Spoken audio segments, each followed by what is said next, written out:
నమస్తే, welcome to morning edition. నేను మోదరి. ముందుగా బులెటిన్ హెడ్లైన్స్ చూద్దాం. నేడు సుప్రీంలో ఫైబర్ నెట్ కేసు విచారణ. చంద్రబాబు బెయిల్పై సర్వత్రా ఉత్కంఠ.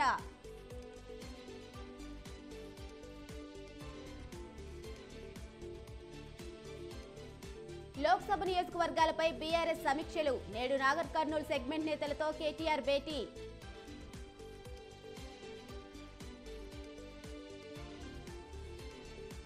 ఎమ్మెల్సీ అభ్యర్థులుగా అద్దంకి దయాకర్, బల్మూరు వెంకట్ నేడు నామినేషన్లు దాఖలు చేసే అవకాశం.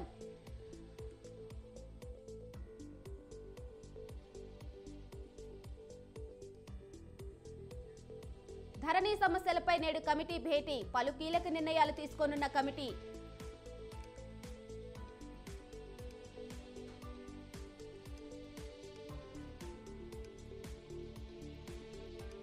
నేడు అయోధ్యలో గర్భగుడికి చేరనున్న బాలరాముడు. రామ్లల్లా విగ్రహానికి నేత్రాలంకరణ చేయనున్న మోదీ.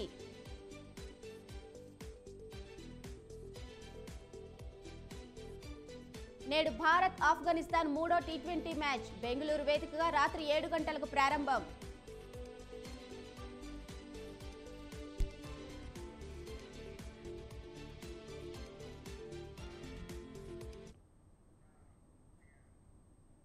సిపిఎం రాష్ట్ర కార్యదర్శి తమ్మినేని వీరభద్రం ఆరోగ్యం పరిస్థితి విషమంగా ఉంది.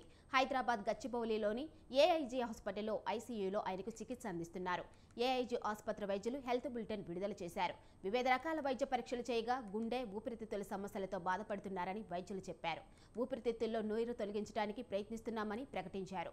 డాక్టర్ డిఎన్ కుమార్, డాక్టర్ సోమరాజు పర్యవేక్షణలో చికిత్స పొందుతున్నారని ఏఐజీ ఆసుపత్రి ప్రకటించింది.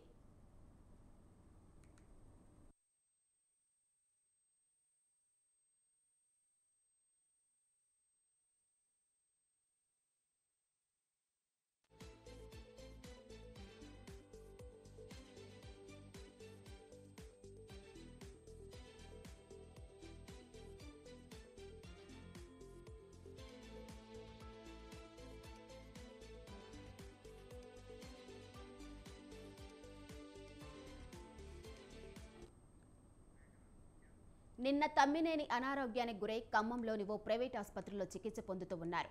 మెరుగైన ఆరోగ్యం కోసం హైదరాబాద్ ఏఐజీ హాస్పిటల్కి తీసుకువెళ్లారు. తమ్మినేనికి ఊపిరితిత్తుల ఇన్ఫెక్షన్ కారణంగా శ్వాస తీసుకోవడంలో ఇబ్బంది ఏర్పడిందని ఖమ్మం వైద్యులు వెల్లడించారు. ఆయనను హైదరాబాద్లోని ఏఐజీ ఆసుపత్రికి తరలించి వైద్యం అందిస్తున్నారు.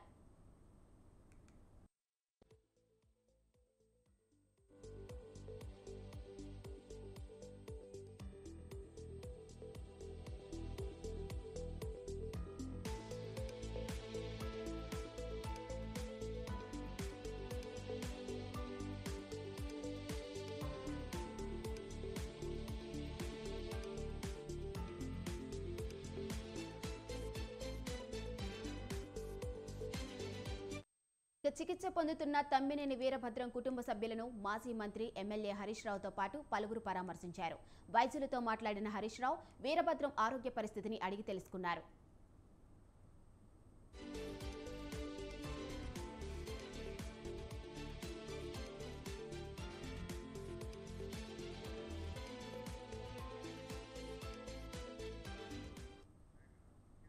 ఇదే అంశంపై మరింత సమాచారం మా ప్రతినిధి రాజు ఫోన్లో అందిస్తారు. రాజు, సిపిఎం నేత తమ్మినేని వీరభద్రం ఆరోగ్యం విషమించినట్టు తెలుస్తుంది. దీనిపై అప్డేట్స్ ఏంటి?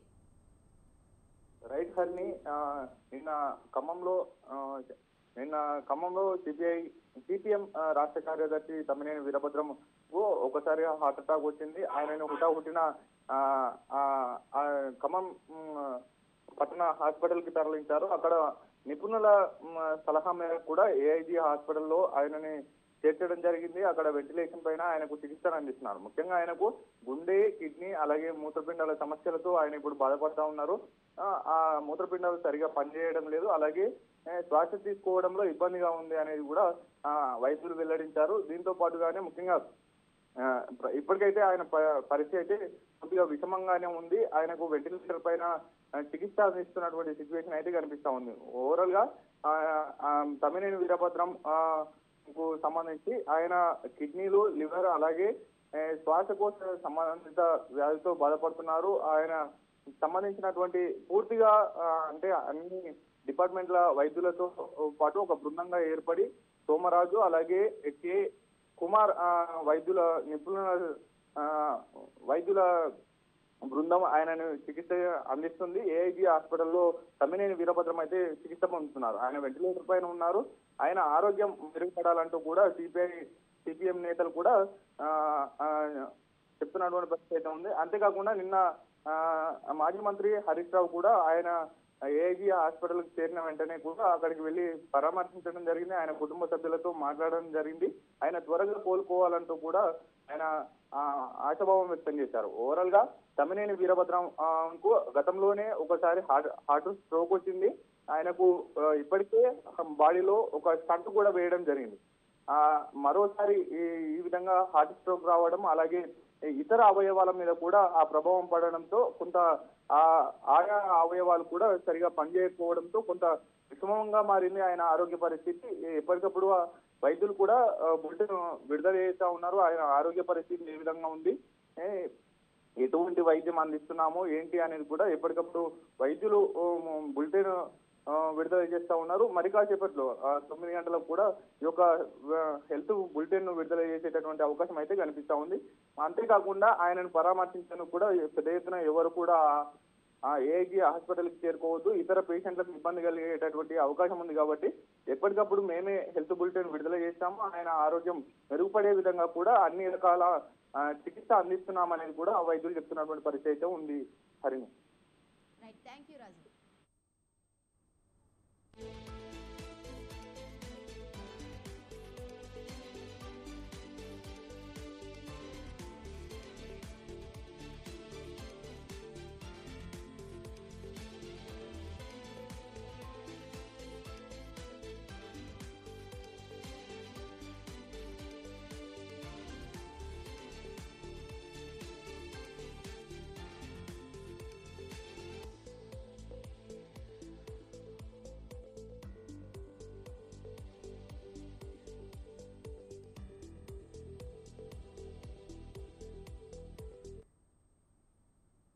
పదవీ విరమణ చేసి ప్రభుత్వంలో పలు హోదాల్లో కొనసాగుతున్న వారిపై కొత్త ప్రభుత్వం దృష్టి సారించింది.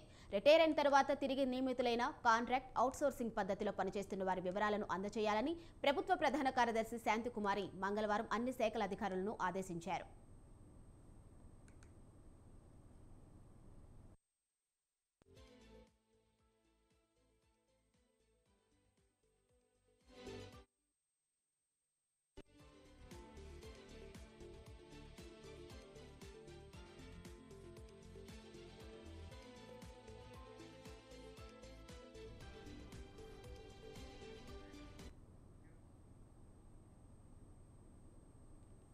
ఈ వివరాలన్నింటినీ బుధవారం సాయంత్రంలోగా ఇవ్వాలని స్పష్టం చేశారు. నీటిపారుదల, రోడ్లు, భవనాలు, జెన్కో, ట్రాన్స్కో, డిస్కంలు సహా పలు శాఖల్లో కీలక స్థానాల్లో రిటైర్ అయిన అధికారులు కొనసాగుతున్నారు. కొందరు సుదీర్ఘకాలం ఆయా శాఖల్లో అధిపతులుగా కూడా ఉన్నారు. ఎన్నికలకు ముందు పలువురు పేర్లను కూడా ప్రస్తుత ముఖ్యమంత్రి రేవంత్ రెడ్డి ప్రస్తావించారు. అధికారంలోకి వచ్చి నెల దాటిన వారిపై ఎలాంటి నిర్ణయం తీసుకోకపోవడం చర్చనీయాంశంగా మారిన నేపథ్యంలో ఒకరోజు గడువులోనే సీఎస్ వివరాలను కోరడం ప్రాధాన్యం సంతరించుకుంది.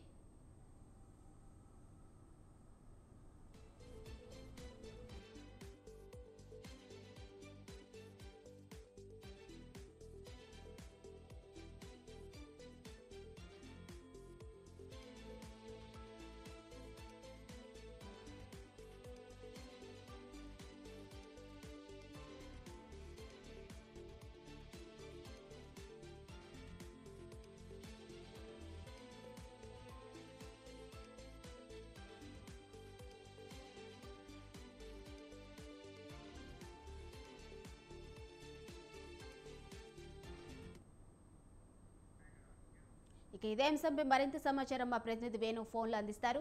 చెప్పండి వేణు. వివిధ శాఖల్లో ఏదైతే ఎవరైతే రిటైర్డ్ అయినా కానీ ఇంకా పనిచేస్తున్నారో వారందరి వివరాలు కూడా ఈ రోజు సాయంత్రం వరకు అందించాలి అని చెప్పి కూడా అన్ని శాఖలకు కూడా ప్రధాన కార్యదర్శి శాంతికుమారి లేఖలు రాయడం జరిగింది.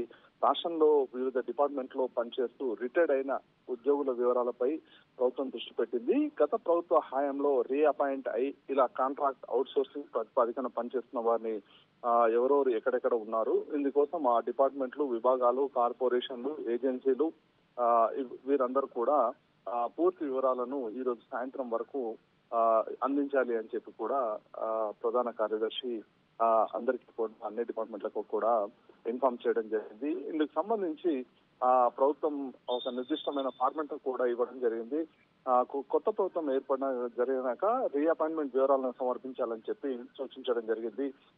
గత ప్రభుత్వంలో చాలా డిపార్ట్మెంట్లలో రిటైర్డ్ అయిన ఉద్యోగులు రీఅపాయింట్మెంట్ పేరుతో కొనసాగుతున్నారని ఎన్నికల ప్రచార సమయంలో కాంగ్రెస్ పార్టీ ఆరోపించింది. ఇలాంటి వారందరినీ అధికారంలోకి వచ్చిన తర్వాత విధుల నుంచి తొలగిస్తామని చెప్పింది.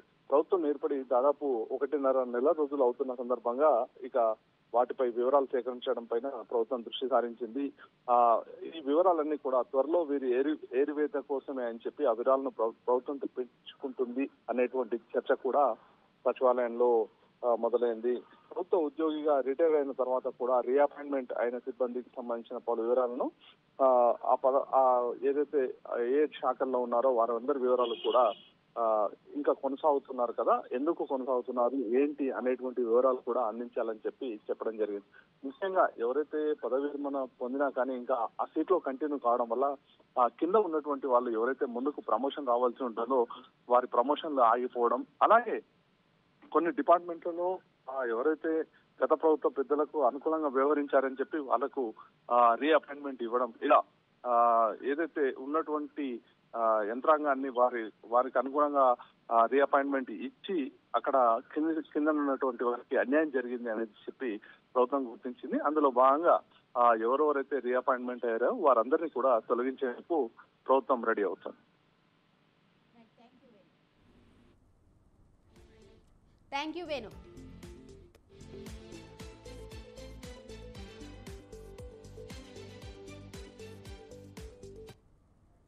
తెలంగాణలో కాంగ్రెస్ ఎమ్మెల్సీ అభ్యర్థులు ఇవాళ నామినేషన్లు దాఖలు చేసే అవకాశం ఉంది. ఎమ్మెల్యేల కోట ఎమ్మెల్సీ స్థానాలకు కాంగ్రెస్ పార్టీ 2 అభ్యర్థులుగా సీనియర్ నేత అద్దంకి దయాకర్, బల్మూర్ వెంకట్ పేర్లను ఖరారు చేసింది. దీంతో వీరిద్దరూ ఎమ్మెల్సీ ఎన్నికల బరిలో నిలవనున్నారు.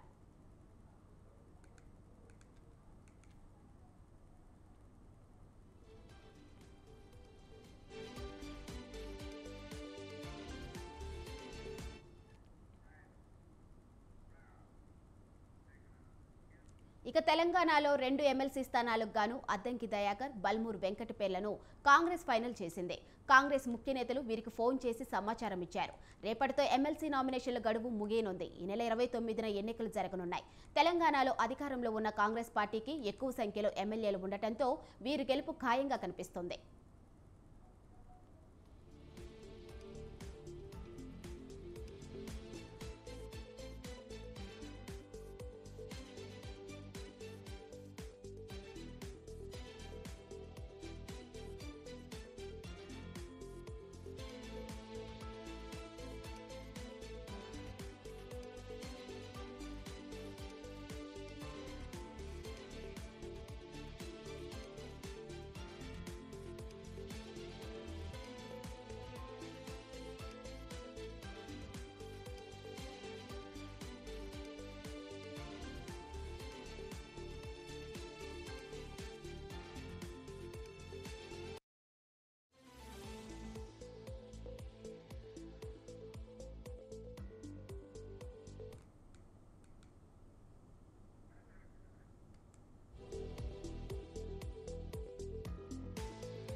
తెలంగాణలో కాంగ్రెస్ ఎమ్మెల్సీ అభ్యర్థులు ఇవాళ నామినేషన్లు దాఖలు చేసే అవకాశం ఉంది.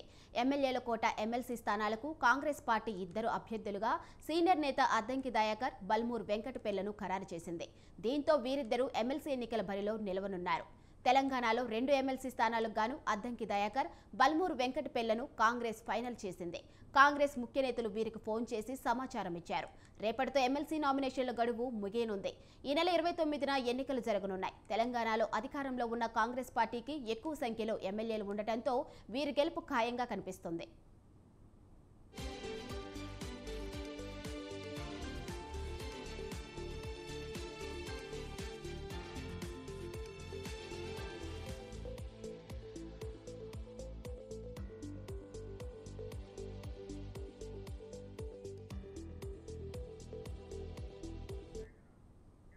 ఇక ఈ నెల 29న ఎన్నికలు జరగనున్నాయి. తెలంగాణలో అధికారంలో ఉన్న కాంగ్రెస్ పార్టీకి ఎక్కువ సంఖ్యలో ఎమ్మెల్యేలు ఉండటంతో వీరి గెలుపు ఖాయంగా కనిపిస్తుంది.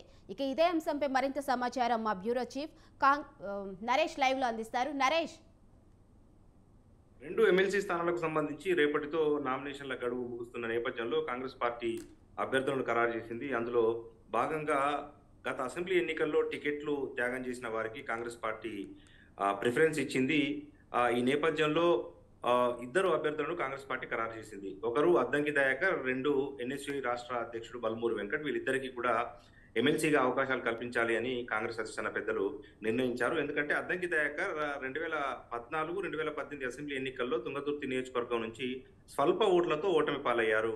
3వ దఫా ఆయనకు టికెట్ ఇస్తే గనక ఖచ్చితంగా ఎమ్మెల్యేగా గెలిచేవాడు. కానీ సామాజిక సమీకరణాల రీత్యా మాదిగ సామాజిక వర్గానికి తుంగతుర్తి టికెట్ను కేటాయించాలి అని కాంగ్రెస్ పార్టీ భావించింది. అనుగుణంగా మందుల సామెలకు అవకాశం ఇస్తే మందుల సామెలు ఎమ్మెల్యేగా గెలిచారు. ఈ నేపథ్యంలో తుంగతుర్తి టికెట్ త్యాగం చేసిన అద్దంకి దయాకర్ను తగిన విధంగా గౌరవించుకోవాలి అని కాంగ్రెస్ పార్టీ భావించింది. అనుగుణంగా అద్దంకి దయాకర్కి ఒక స్థానాన్ని ఖరారు చేసింది. ఎందుకంటే తెలంగాణ ఉద్యమంలో టీజేఏసీలో భాగంగా ఆయన ఉద్యమంలో కీలక భూమిక పోషించారు. ఎస్సీ సామాజిక వర్గానికి చెందిన వ్యక్తి కావడము, దాంతోపాటు మీడియాలో బయట కాంగ్రెస్ వాదనను బలంగా వినిపించడంలో అద్దంకి దయాకర్ ముందు వరుసలో నిలిచారు. ఈ నేపథ్యంలో అద్దంకి దయాకర్కు పార్టీ లాయలిస్ట్ గా ఉన్నారు కాబట్టి అద్దంకి దయాకర్కు ఎమ్మెల్సీగా స్థానం కల్పించారు. ఇక అదే సమయంలో ఎన్ఎస్యు రాష్ట్ర అధ్యక్షుడు బల్మూరి వెంకట్కు మరో స్థానంలో అవకాశం కల్పించాలి అని కాంగ్రెస్ పార్టీ నిర్ణయించింది. ఎంతో మంది సీనియర్లు ఎమ్మెల్సీ టికెట్ కోసం పట్టుబడినప్పటికీ ఏరి కోరి బల్మూరి వెంకట్కి కాంగ్రెస్ అధిష్టాన పెద్దలు అవకాశం కల్పించారు. ఎందుకంటే టిఆర్ఎస్ ప్రభుత్వ విధానాలపై బల్మూరి వెంకట్ పోరాటం చేశారు. ఎన్నోసార్లు కేసులు ఎదుర్కొన్నారు, లాఠీ దెబ్బలు తిన్నారు, అరెస్ట్ అయ్యారు, జైలు జీవితం కూడా గడిపారు. అదే సమయంలో ఉప ఎన్నికల్లో హుజురాబాద్ స్థానం నుంచి బల్మూరి వెంకట్ పోటీ చేశారు. కానీ సాధారణ ఎన్నికల్లో ఆ స్థానాన్ని మరొకరికి కేటాయించడంతో బల్మూరి వెంకట్కు టికెట్ ఇవ్వాలని నిర్ణయించారు. అంటే ఒకవైపు టికెట్ త్యాగం చేశారు, అదే సమయంలో టిఆర్ఎస్ అధికారంలో ఉన్నప్పుడు టిఆర్ఎస్ వైఫల్యాలపై, విద్యార్థుల సమస్యలపై, నిరుద్యోగుల సమస్యలపై, పేపర్ లీకేజీలపై ఆయన న్యాయ పోరాటం చేశారు, ప్రజా పోరాటాలు చేశారు. కాబట్టి ఆయన త్యాగము, ప్రజా పోరాటాల గుర్తింపుగా ఎన్ఎస్యు రాష్ట్ర అధ్యక్షుడు బల్మూరి వెంకట్ కూడా టికెట్ ఇచ్చేందుకు కాంగ్రెస్ పెద్దలు నిర్ణయించారు. అయితే ఈ ఎన్నికల నుంచి ఇప్పటి వరకైతే అధికారికంగా ప్రకటించలేదు, కానీ బీఆర్ఎస్ ఈ ఎమ్మెల్సీ ఎన్నికల నుంచి తప్పుకుంది. సంఖ్యాబలంగా చూస్తే పోటీ చేసినా కూడా బీఆర్ఎస్ పార్టీ ఓటమి పాలవుతుంది. ఓటమి కావడానికి పోటీ చేయాల్సిన అవసరం ఏముంది అన్న ఒక అభిప్రాయంతో టీఆర్ఎస్ పెద్దలు ఉన్నారు. అధికారికంగా ఇప్పటి వరకైతే ఎలాంటి వైఖరి వెల్లడించలేదు, కానీ పోటీ నుంచి తప్పుకునేందుకే బీఆర్ఎస్ మొగ్గు చూపుతున్న నేపథ్యంలో కాంగ్రెస్ ఎమ్మెల్సీ అభ్యర్థులు మినహా మరెవరూ కూడా గెలిచే అవకాశం లేదు. ఎందుకంటే ఎమ్మెల్యే కోట ఎమ్మెల్సీ ఎన్నికలు కావడంతో 64 స్థానాలు కాంగ్రెస్ కున్నాయి. సంఖ్యాబలం రీత్యా సిపిఐ ఒకటి, అంటే మొత్తం 65 మంది ఎమ్మెల్యేల మద్దతున్న ఈ 2 ఎమ్మెల్సీ అభ్యర్థులు అంటే బల్మూరి వెంకట్, అద్దంకి దయాకర్ ఇద్దరు కూడా ఖచ్చితంగా గెలుస్తారు. కాబట్టి పోటీలో బీఆర్ఎస్ ఉండే అవకాశం లేదు. కాబట్టి ఖచ్చితంగా బల్మూరి వెంకట్, అద్దంకి దయాకర్ గెలుస్తారు. అయితే రేపటితో నామినేషన్ల గడువు ముగుస్తున్న నేపథ్యంలో ఈ రోజు వీళ్ళిద్దరి పేర్లు అధికారికంగా ఏఐసీసీ పెద్దలు వెల్లడించే అవకాశాలు ఉన్నాయి. ఇప్పటి వరకు అధికారికంగా వెల్లడించలేదు, కానీ 2 అభ్యర్థులకు సంకేతాలు ఇచ్చారు, హింట్ ఇచ్చారు. మీరు నామినేషన్లకు సిద్ధంగా ఉండండి, నామినేషన్లకు అవసరమైన అన్ని పత్రాలను సిద్ధం చేసుకోండి అని చెప్పి ఈ 2 నేతలకు సమాచారం అందిన నేపథ్యంలో మరికొద్ది సేపట్లో, అంటే ఈరోజు సాయంకాలం లోపు అధికారికంగా వీళ్ళిద్దరి పేర్లు వెల్లడవుతాయి. వెంటనే వాళ్ళు నామినేషన్ వేస్తారు. రేపు మధ్యాహ్నం 3 గంటలకు నామినేషన్ల గడువు ముగుస్తున్న నేపథ్యంలో అప్పటిలోపు వీళ్ళు నామినేషన్ పత్రాలు దాఖలు చేయాల్సి ఉంటుంది. ఇటువంటి నేపథ్యంలో ఈ రోజు అధికారికంగా ఏఐసీ నుంచి సమాచారం వచ్చిన వెంటనే వీలైతే ఈ రోజు, లేకపోతే రేపు ఈ 2 అభ్యర్థులు నామినేషన్ వేస్తారు. Right, thank you Naresh.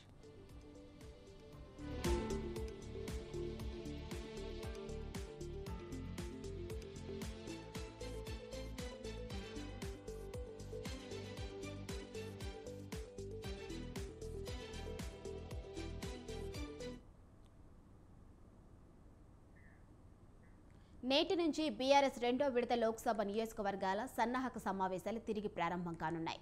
Sankranti పండుగకు ముందు పలు పార్లమెంట్ నియోజకవర్గాల నేతలతో పార్టీ పెద్దలు భేటీ అయ్యారు. మళ్లీ ఇవాల్టి నుంచి మిగిలిన నియోజకవర్గాల సన్నాహక సమావేశాలు జరగనున్నాయి. నేడు నాగర్ కర్నూలు నేతలతో పార్టీ పెద్దలు భేటీ కానున్నారు. లోక్సభ ఎన్నికల నేపథ్యంలో అనుసరించవలసిన వ్యూహంపై చర్చిస్తారు. నేతల నుంచి అభిప్రాయాలు సేకరిస్తారు.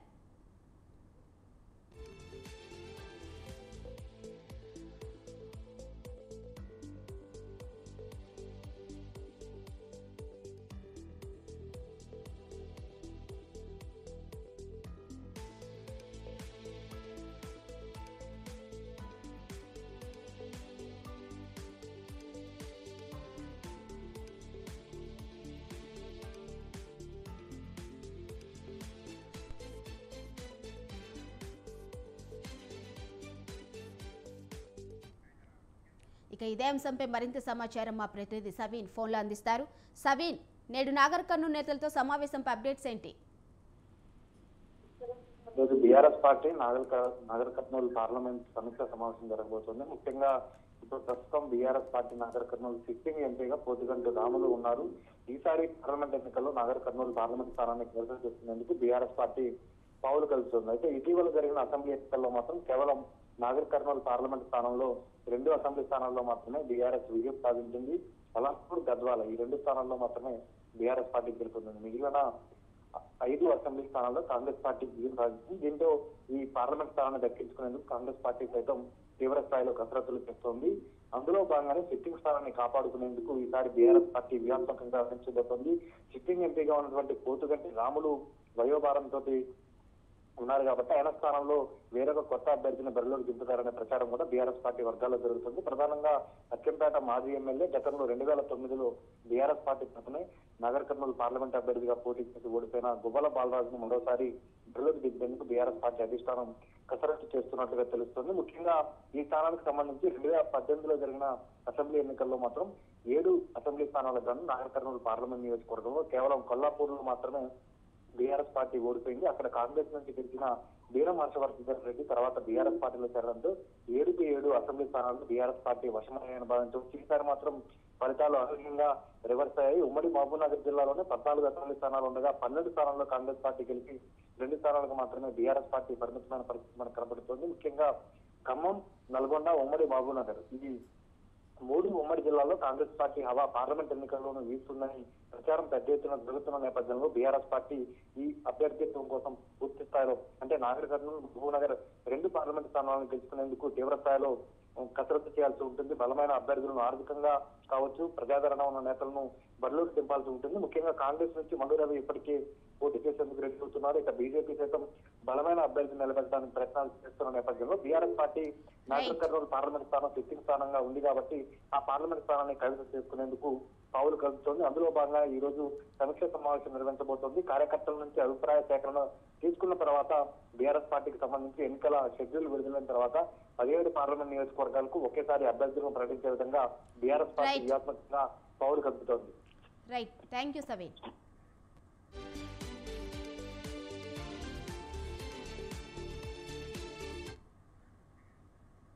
ఇవి బులెటిన్ అప్డేట్స్. చూస్తూనే ఉండండి స్వతంత్ర.